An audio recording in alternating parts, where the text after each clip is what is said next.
ధర్నా శిబిరంలో ఉన్నటువంటి పెనుగొండ ప్రాంతానికి చెందినటువంటి నా జాతి బిడ్డలు, అమ్మలు, అన్నలు, మాదిగ సోదరుమణులు, మరి ఈ ఉద్యమాన్ని ముందుకు నడిపిస్తున్నటువంటి మల్లెపోగు శ్రీనివాస్ గారు, మన జాతి బాగోగులను చూడాలన్నటువంటి ఒక కమిట్మెంట్తో, ఒక కృతనిశ్చయంతో ఉండి మన కొరకు సేవను అందిస్తున్నటువంటి మనందరి ప్రియతమ నాయకులు మహబూబ్నగర్ శాసనసభ్యులు గౌరవనీయులు పెద్దలు ఇన్నం శ్రీనివాసరెడ్డి గారు.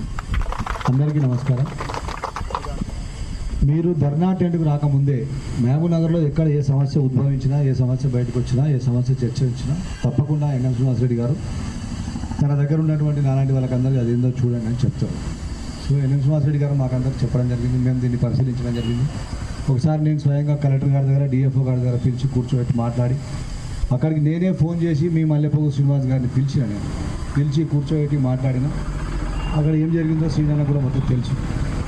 మీరు ధర్నా కూర్చున్న తర్వాత కూడా 3వ రోజు మళ్ళీ శ్రీను పిలిచిన. పిలిచి ప్రాబ్లం ఏంటి, వాళ్ళు ఎవరెవరు ఉన్నారు, ఎంతమంది ఉన్నారు లిస్టులో ఒక సిస్టమేటిక్గా తయారు చేసి నాకు ఇవ్వు, దీనికి ఏదైనా లాజికల్ కంక్లూజన్ తీసుకొద్దాం, ఏదైనా పరిష్కారం చేద్దాం. ఉట్టిగా ఆడపిల్లలందరినీ తీసుకొచ్చి రోడ్ల మీద కూర్చోబెట్టక ఇది కరెక్ట్ కాదు. మనం మాదిగ బిడ్డలుగా, తాడిత పీడిత బడుగు బలహీన వర్గాలుగా తరతరాలకు వెళ్ళి కూడా మనము కష్టపడుతూనే ఉన్నాం, ఉద్యమాలు చేస్తూనే ఉన్నాం. మనందరి ఉద్యమం వల్లనే ఈ దేశానికి స్వాతంత్ర్యం వచ్చింది.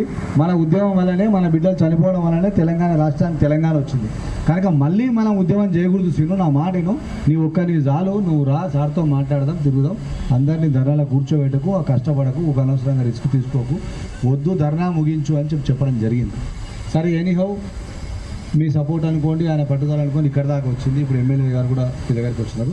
మీరు చెప్తున్నది ఏంది, అది ఫారెస్ట్ భూమి, మేము దున్నుకున్నాం గతంలో, కనుక దున్నుకున్న వాళ్ళకి పట్టా ఇవ్వాలని చట్టం కూడా చెప్తా ఉంది. కనుక దాని ప్రకారం మాకు ఇవ్వండి సార్ అంటున్నారు. ఫారెస్ట్ వాళ్ళు ఏమంటా ఉన్నారు, ఆ రోజు సీన్ ఉన్నాడు, లేదు మేడం ఇంతకుముందు ఎప్పుడు కూడా వాళ్ళు దున్నుకున్నటువంటి దాఖలాలు లేవు అని వాళ్ళు చెప్పారు. అయితే దీంట్లో డిజిటల్ మ్యాప్, గూగుల్ మ్యాప్స్ తీయమని చెప్పి కూడా ఆదేశించడం జరిగింది, సార్ కూడా చెప్పారు. సో అధికారులు చేసే ప్రయత్నం చేస్తారు. ఎమ్మెల్యే గారు కూడా మీ వైపుకి వెళ్ళి, నేను కూడా మీ తరఫుకి వెళ్ళి ఎమ్మెల్యే గారిని రిక్వెస్ట్ చేస్తూ ఉన్నా, సార్ కలెక్టర్ గారిని మీరు బాగా ఒత్తిడి చేయండి, ఈ సమస్యను పరిష్కరించమని. దీన్ని ఇట్లా పరిశీలించి న్యాయంగా, సీను ఎన్నోసార్లు ప్రశ్నలు చెప్పాడు, సార్ న్యాయంగా మేము దున్నినట్టుంటేనే మాకు ఇవ్వండి, లేకపోతే మాకు ఉద్యోగం మేము విడిచిపెడతామని చెప్పడం జరిగింది. మీరు కూడా అందరూ అదే మాట అంటున్నారు కదా. సో ఇట్లా అంటున్నారు సార్ మా వాళ్ళందరూ. కనుక నిజంగానే దున్నినట్టు ఆధారాలు ఉంటే వాళ్ళకి ఇవ్వటమా, లేకపోతే ఆ సెకండ్ ట్రెంచ్ నాకు తెలిసి సీను కూడా ఒప్పుకోవాలి. ఇప్పుడు 2వ నాలా కొట్టిరు, ట్రెంచ్ కొట్టిరు కదా, మనం పోతుంటే ముందు అది ఎప్పుడు కొట్టిర్రు, 2016లోనో 2018లోనో కొట్టిర్రు.